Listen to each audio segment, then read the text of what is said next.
বন্ধুরা, আজ কথা হবে সেই ম্যাচটা নিয়ে যেটা 2026 আইপিএলের প্রথম দিনেই চিন্নাস্বামী স্টেডিয়ামে রীতিমতো আগুন লাগিয়ে দিয়েছিল।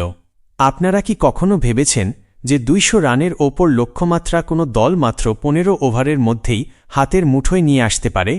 বিরাট কোহলির সেই পুরনো বিধ্বংসী রূপ কি তবে আবার ফিরে এল? আর সানরাইজার্স হায়দ্রাবাদের বোলিং লাইনআপ কি তবে শুধুই কাগজে কলমে শক্তিশালী? আজ আমরা বিশ্লেষণ করব সেই ঐতিহাসিক জয় যা পুরো বেঙ্গালুরুকে এক অকল্পনীয় আনন্দে মাতিয়ে রেখেছে। আসলে আইপিএলের শুরু আর তাতে ধামাকা থাকবে না, এটা তো ভাবাই যায় না। কিন্তু গতকাল চিন্নাস্বামীতে যা হলো সেটা ধামাকা নয়, বরং একটা সুনামি ছিল। একদিকে ঈশান কিষানের লড়াকু হায়দ্রাবাদ আর অন্যদিকে রজত পাতিদারের নেতৃত্বে আরসিবি। বোর্ডে ছিল 201 রানের বিশাল লক্ষ্য। সবাই ভেবেছিল ম্যাচটা বেশ জমে উঠবে এবং একটা হাড্ডাহাড্ডি লড়াই দেখা যাবে। কিন্তু জনাব, বেঙ্গালুরুর পরিকল্পনা ছিল একেবারেই অন্যরকম, যা হায়দ্রাবাদ কল্পনাও করতে পারেনি। চলুন শুরু থেকে দেখি চিন্নাস্বামীর সেই মাঠে আসলে কি ঘটেছিল। টস জিতে আরসিবি প্রথমে বোলিং করার সিদ্ধান্ত নেয়। সানরাইজার্সের হয়ে ওপেন করতে নামেন অভিষেক শর্মা এবং ট্র্যাভিস হেড। দুজনের কাছেই দলের অনেক বড় প্রত্যাশা ছিল, কিন্তু শুরুতেই আঘাত হানেন জেকব ডাফি। নামটা ভালো করে মনে রাখবেন, কারণ তিনিই ম্যাচের প্রথম বড় ধাক্কাটা দিয়ে হায়দ্রাবাদের টপ অর্ডারকে কার্যত ধসিয়ে দেন। অভিষেক 8 বলে 7 রান আর হেড মাত্র 11 রান করে প্যাভিলিয়নে ফেরেন।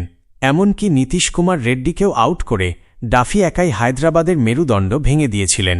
তবে এরপর ক্রিজে আসেন ঈশান কিষান এবং তিনি দেখিয়ে দেন কেন তিনি এই ফরম্যাটের অন্যতম বিপজ্জনক ব্যাটার। মাত্র 38 বলে 80 রানের এক অনবদ্য ইনিংস খেলেন তিনি, যেখানে ছিল 8টি 4 আর 5টি বিশাল ছক্কা। তাঁকে যোগ্য সঙ্গ দেন হেনরিক ক্লাসেন এবং অনিকেত ভার্মা। ক্লাসেন করেন 31 রান আর অনিকেত মাত্র 18 বলে 43 রানের একটি ঝোড়ো ইনিংস খেলে দলের স্কোরটাকে 200 গণ্ডি পার করিয়ে দেন। শেষ পর্যন্ত 20 ওভারে 9 উইকেট হারিয়ে সানরাইজার্স হায়দ্রাবাদ তোলে 201 রান। 201 রান তাড়া করা চিন্নাস্বামীর মাঠেও খুব একটা সহজ কাজ নয়।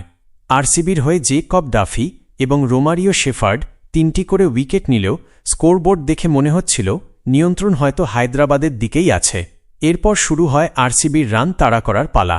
চিন্নাস্বামীর মাঠ আর হাতে ব্যাট নিয়ে বিরাট কোহলি, এই কম্বিনেশন যে কতটা ভয়ঙ্কর হতে পারে তা আরও একবার প্রমাণিত হল।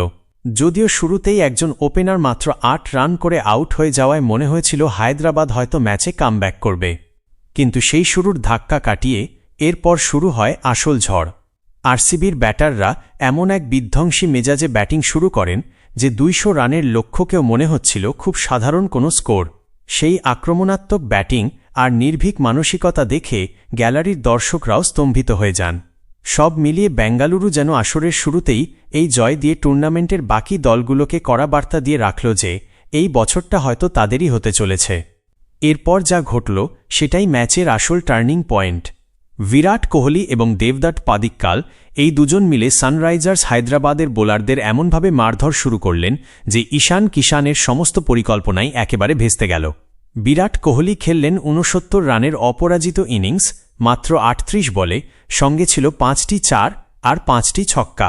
সেই পুরনো ক্লাস, সেই আগ্রাসন যা দেখে মনে হচ্ছিল আবারও পুরনো কিং কোহলি ফিরে এসেছে। অন্যদিকে দেবদত্ত পাদিক্কাল মাত্র 26 বলে 61 রান করে প্রমাণ করে দিলেন তিনি ভবিষ্যতের বড় সুপারস্টার হতে চলেছেন।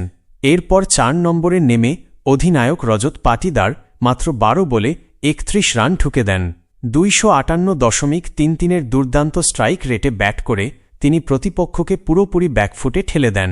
শেষে এসে টিম ডেভিড 10 বলে 16 রান যোগ করে ইনিংস শেষ করেন। এবার যদি হায়দ্রাবাদের বোলিং নিয়ে কথা বলা হয় তাহলে বলতে হয় আজ তারা সম্পূর্ণ অসহায় দেখাচ্ছিল।